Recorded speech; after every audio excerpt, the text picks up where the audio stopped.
Why, hi there, I'm Ron Juckett, and it's the DoDCast postgame show for this April 24th, 2017, 11:46 Eastern Time, as the Colorado Rockies have snapped the Washington Nationals 8-game winning streak with an 8-4 win tonight.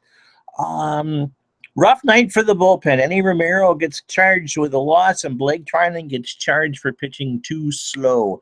Let's get to the box score.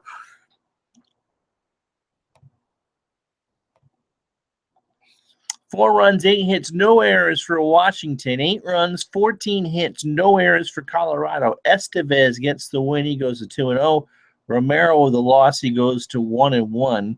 Washington wastes a 4-run, 6-inning, highlighted by an absolute kaboom from Ryan Zimmerman. Dead center field, 420 feet.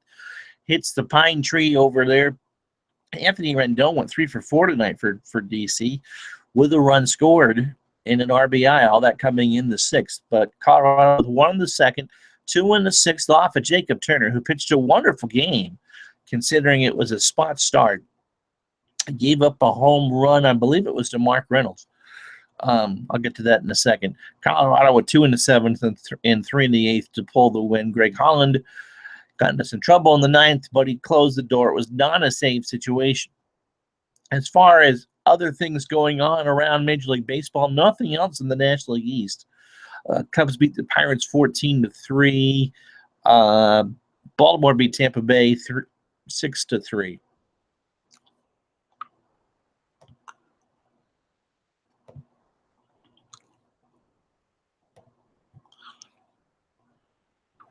So Reynolds with the home run off for Turner, and then Charlie Blackmon with the big 2-run bomb off of Eddie Romero in the 7th. For Jacob Turner, it was a good night. 6 innings, 6 hits, 3 runs, all earned. He didn't walk anybody and struck out 6. Gave up the home run as he tired in the 6th inning, but that counts as a quality start.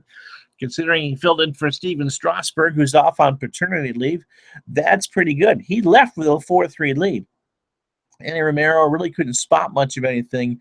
Big double by the pinch hitter Vileka on a fastball sets up the home run by Blackmon on a slider that was low. So 2/3 of an inning from Romero, 2 hits, 2 runs, both earned, the strikeout and a home run. The ERA jumps to 7.04. Trinan, 1/3 of an inning, 6 hits. He gave up 5 straight hits to start the 8th. Couldn't get anyone out. 3 runs, all earned. And his ERA is 9.82. I don't know what you can do with Trinan. This was probably the worst he's looked, and he pitches so incredibly slow when there's runners on. Bobby Blanco, one of our people that we chat with on Twitter during games, said that he is the 13th slowest pitcher. I can't believe there are 12 slower relievers than him. It just takes forever to pitch. Matt Albers with a perfect inning with a strikeout. It's still not allowed an earned run. So that's not what you want to see. Anderson with the start for Colorado, 5 2/3 innings, 6 hits, 4 runs, all earned. He was cruising right along until the Washington got to him in the 6th. He walked 1 and struck out 5 with the home run to Zimmerman. You know what? He was devastating with his changeup, and once he relied on that fastball in the 6th, then that's what the Nats were looking for, and they took advantage of it. So pitch count-wise, 84 tonight for Turner, 59 strikes. The pen through strikes, Romero, 15 pitches, 10 strikes. Trinan, 22 pitches, 17 strikes. So that's pretty good. But balls were hit.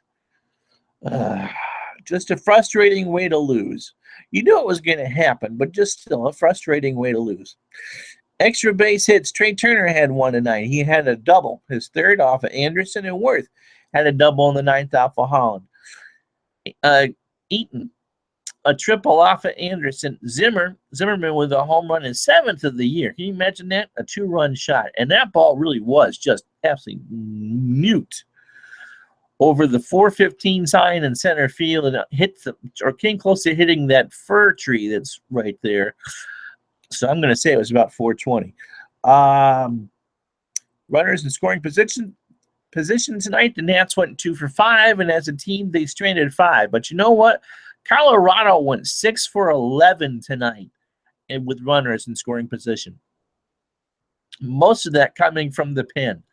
And so after 12 innings, which the pen did not allow a run, they gave up 5 in 1 inning tonight, which is an ERA of 45, if my bad math is correct. You just can't do that. I mean, these two teams, Colorado now has the best record in baseball with this win. They move to 14-5. The Nats go to 13-6. So let's see if anyone has said anything I can actually read on either the chat or Twitter.